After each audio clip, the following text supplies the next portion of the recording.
What made you decide to come to Austin Hearing Services? Well, it was kind of a fluke.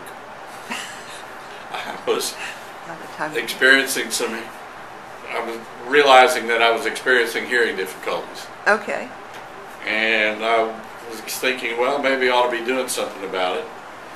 And about that time, a direct mail piece came from Austin Hearing Services.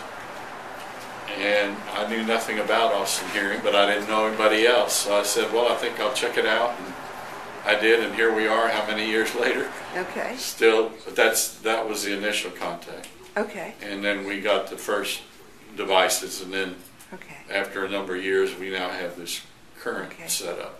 So, what happened when you got to Austin Hearing Services? What kind of things happened to you? What you can talk about how we decided on those first devices, or. Well, I had no idea what my hearing was, and so obviously you did some testing. Okay. And then we saw where my deficiencies were, and that said, I'm not going to hear if I don't have some device that increases my ability to hear, and that's where we ended up. And I don't know that I just took your recommendation. I think you thought this was what would fit for me, and I think being ignorant about these devices doesn't give you a lot of ability to compare. That could be a problem.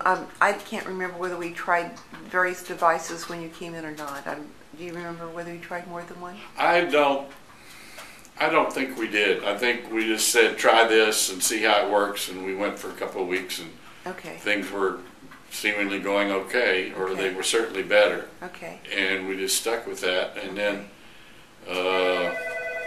I can't remember what brought me to this new set. You sent out a mailer that you had new devices, and I came in to see about it. So, or you sent something, email or something, I can't remember. But so that's how I got to this level. All right. Okay. So when you think about what your experiences have been here, how would you describe them? How were your experiences? Oh, it's very positive. I don't know how to say it any better than that. I mean, I think I've gotten as good of care or recommendations as I would anywhere, if not better. Okay. And I guess I have. It's just you finally end up with it's a matter of trust. Who do you think are they doing the right thing? And I think we are, and that's where it is. Well, that's pretty good. If you knew somebody with a hearing loss, what would you be likely to recommend? Absolutely. This is kind of like a really loaded question for me to be asking you. I couldn't recommend anybody else because I don't know anybody else. Okay. And the only thing that drives me crazy is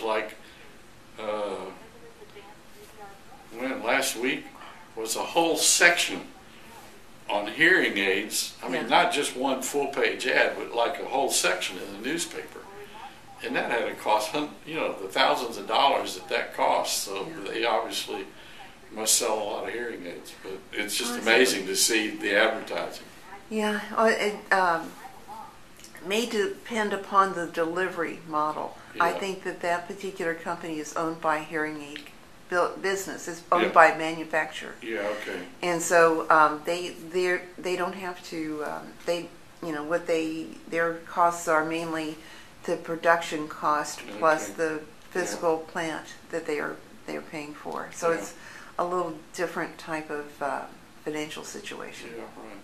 So they have bottom line is, my hearing has been improved. Okay. And it's too long ago for me to remember what it was before it was, quote, normal. Okay. But there's no doubt when I minus the hearing aid, there's a dramatic difference. Okay. All right. Thanks very much. Yeah, okay.